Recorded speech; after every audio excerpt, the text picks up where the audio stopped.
Muhammad Hijab uploaded a video about a so-called prophecy on his YouTube channel.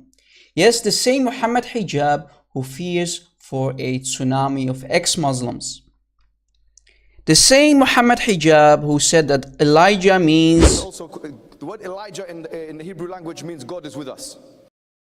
And yes, the same Muhammad Hijab who said that Allah prays for, not to the Prophet. I knew I was going to have to give you a free Arabic lesson here today.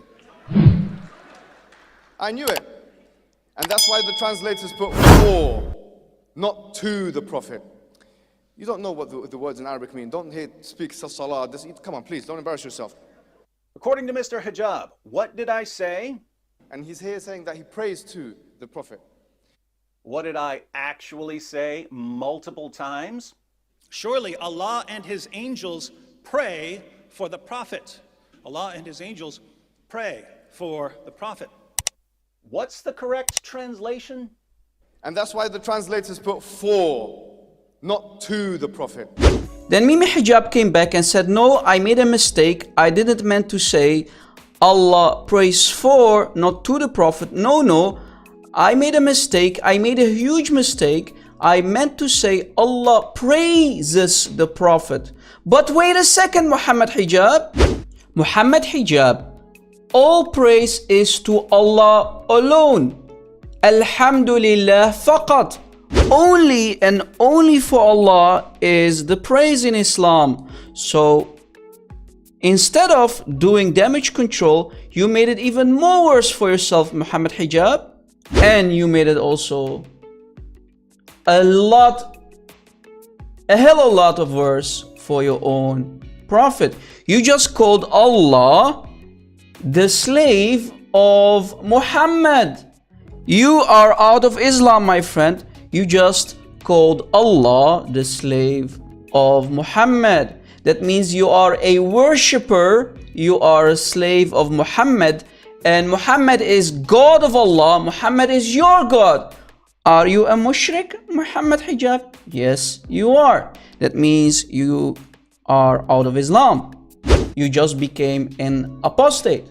As we mentioned, Muhammad Hijab uploaded a new video on his YouTube channel, where in the video is being mentioned that Muhammad made a prophecy about the end times, how the Bedouin Arabs will construct tall buildings. Now, here we are going to refute that and show you that Muslims are nothing but liars and deceivers when they translate hadith. Watch. Now tell me of the last hour, asked the man. The Prophet replied, that you see the barefoot, unclothed Bedouins competing in the construction of tall buildings.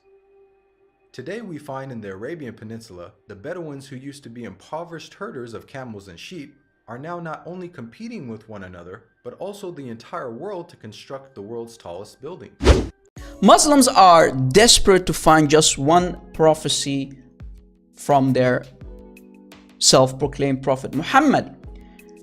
When they think they found finally a prophecy that is maybe going to get fulfilled in the future, they are going to spam it everywhere on YouTube, including under the comment sections of Christian apologists like us.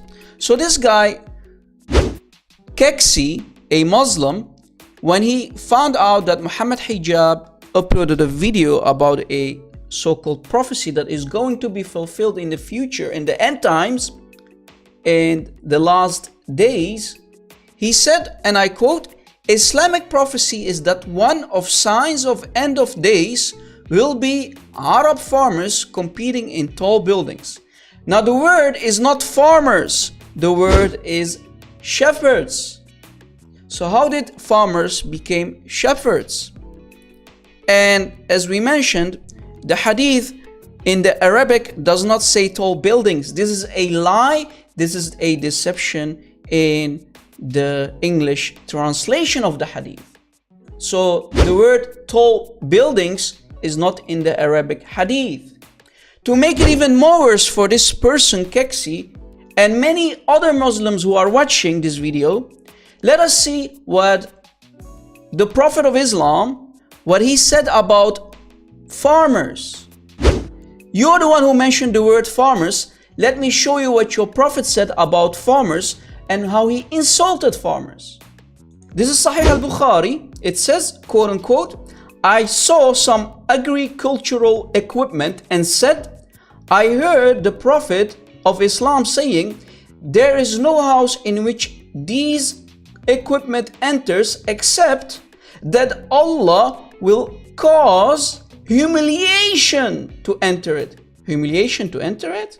So according to this hadith from the mouth of Muhammad, it's an insult for Allah to have farming equipment, and Allah will cause that house that has farming equipment in it, Allah will cause humiliation to enter that house that has farming equipment.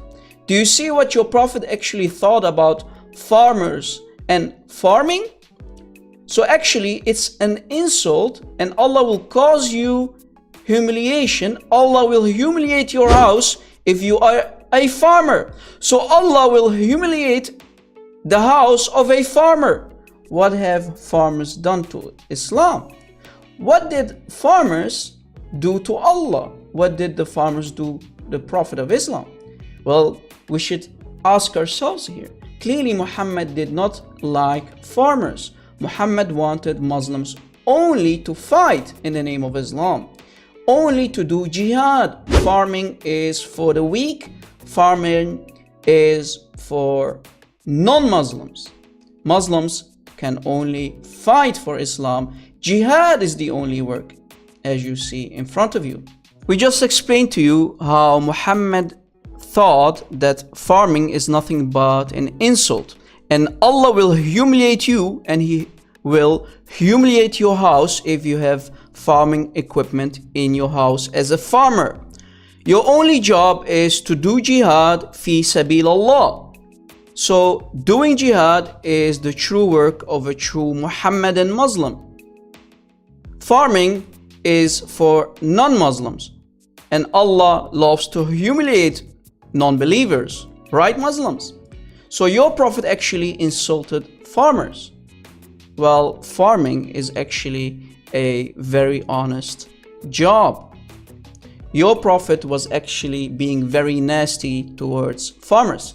Now let us go back to the so-called prophecy and show you how Muslims actually lie when they translate Arabic hadith into English. They add their own words that are not there in the Arabic hadith. And we will prove to you that there is nothing called tall buildings, and there is no prophecy that is mentioning tall buildings at all. So I went to Sahih al-Bukhari to find the same hadith as mentioned in Sunan Ibn Majah, because Sahih al-Bukhari is much more authentic than Sunan Ibn Majah, right, Muslims?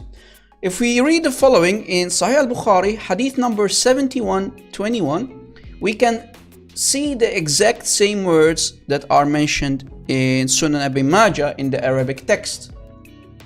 So the Arabic text says the following. Let me read it for you.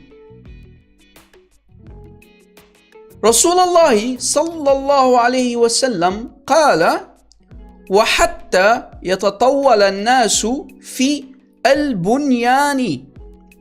Allah's messenger said, and this is the correct translation, and until the people compete in construction. Compete in construction. There's nothing called tall buildings at all in the Arabic text. This is a lie. This is a invention, deception by the Muslim translators, by the Muslim scholars who translate hadith from Arabic into English. So they added their own words in the text that are not there in the Arabic original text. So as you see, guys, we can conclude that Muslim translators, when they translate hadith or Quran, they always add their own interpretation, their own personal words inside the English text. So you can never ever translate a hadith as a Muslim translator without deception, and the proof is in front of you. I challenge any Muslim who has the courage and the knowledge to show me where I'm lying. I read the Arabic as it is. You can go check it out. The hadith reference is mentioned and the proof is in front of you. So the non-Arabic speaking world on this planet, the non-Arabic speaking Muslims who do not know Arabic, and that's more than 75% of the Muslim population who do not understand what the Arabic says, are dependent on the lies, taqiyya, and deception of Muslim translators. Today we refuted the so-called tall buildings, we refuted the so-called prophecy of Muhammad. There is no prophecy. It does not say what you say. It only talks about people competing in construction. Thank you for watching. Share this video around to expose the lies of Muslim translators. God bless.